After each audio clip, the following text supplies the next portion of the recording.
àwọn nǹkan tá a gbọ́dọ̀ máa ṣe nínú Ramadan kí lójúṣe tèmi kí lójúṣe tiẹ̀ náà ojúṣe tá a jọ ní náà ni wípé Ọlọ́run ti bá a ṣàdé nínú adébọ́lọ́run ṣàdé nínú Al-Qur'an pé iyyaka na'budu wa iyyaka nasta'in àní rẹ̀ láàmú jọ́sìn fún ọ̀dọ̀ rẹ̀ láti máa wá lọ́wọ́ sí aláàjì aláàjà my brother my sister kí ni ojúṣe mi àti inú Ramadan kí ni tá a gbọ́dọ̀ máa ṣe nínú Ramadan àwọn tá a gbọ́dọ̀ máa ṣe nínú Ramadan ọ̀pọ̀ rẹpẹtẹ o èyí tá a fi máa gba ládá tá a fi máa gbẹ̀san rẹ̀ tánàbí láàlẹ̀ kalẹ̀ fún wa gbogbo ẹ̀ náà láti sọ fúnra wa lónìí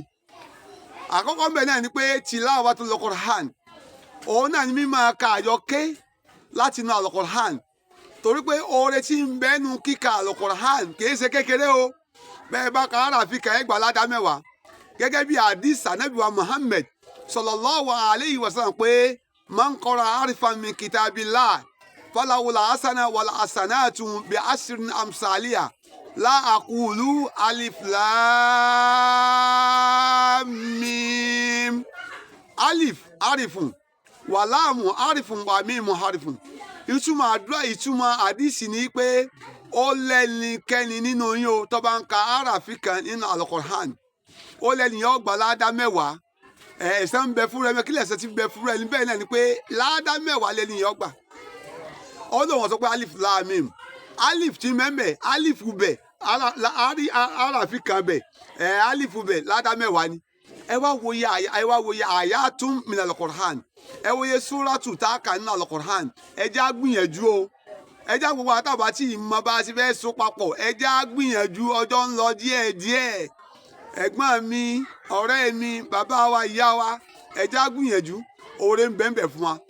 ẹlẹ́ẹ̀kejì òun náà ni àwọn nàwáfìl mímọ̀ yẹn náfìlà nínú Ramadan àbí lẹ́yìn Ramadan àbí síwájú Ramadan Ànábì wa Muhammad sallallahu alayhi wa sallama ó ń dẹ̀ bá yàn wọn náfìlà kan lójúmọ́ ọjọ́ kan tó sì yàn títí Ọlọ́run ó fi sìnkú ẹrú ẹni bẹ́ẹ̀ jọ ń gbé ní àlìkìyàmà ẹ̀yin ọmọ ìyá mi oore ń bẹ́nu Islam ẹ mọ̀jà sọ́nù ẹ já gbìyànjú káàánú lè ṣe tiwa náà ẹlẹ́ẹ̀kẹta ń bẹ̀rẹ̀ pé sọ́dakọ̀ Ànábì wa Muhammad sallallahu alayhi wa sallam ó sọ ń pa sàárà ṣíṣe sàárà dá o wàláì sàárà dá gbogbo ẹni tó kù díẹ̀ káàtó ẹja sí dára sí wọn ẹni tí ò lè dá sínú tẹ́ kò lè dó oúnjẹ sínú jẹ ẹja sí dára sí wọn ẹni tí ò lè já sàwùrù jẹ ẹja sí dára sí wọn pẹ̀lú ògo tọlọ́run ọba alákòólé pọ̀ wá ń pa o nínú àyá Al-Qur'an ó gbé àdìsí náà pé téèyàn bá fún yẹn ní jíjẹ múmu bó ní gbèsè ayé ni yóò ṣe rí ẹ̀yin ọmọ ìyá mi ẹ má jà gbọ́lágbọ́dá no ẹja náà ó gbìyànjú láti máa ṣe dáadáa nítorí ìdílé yìí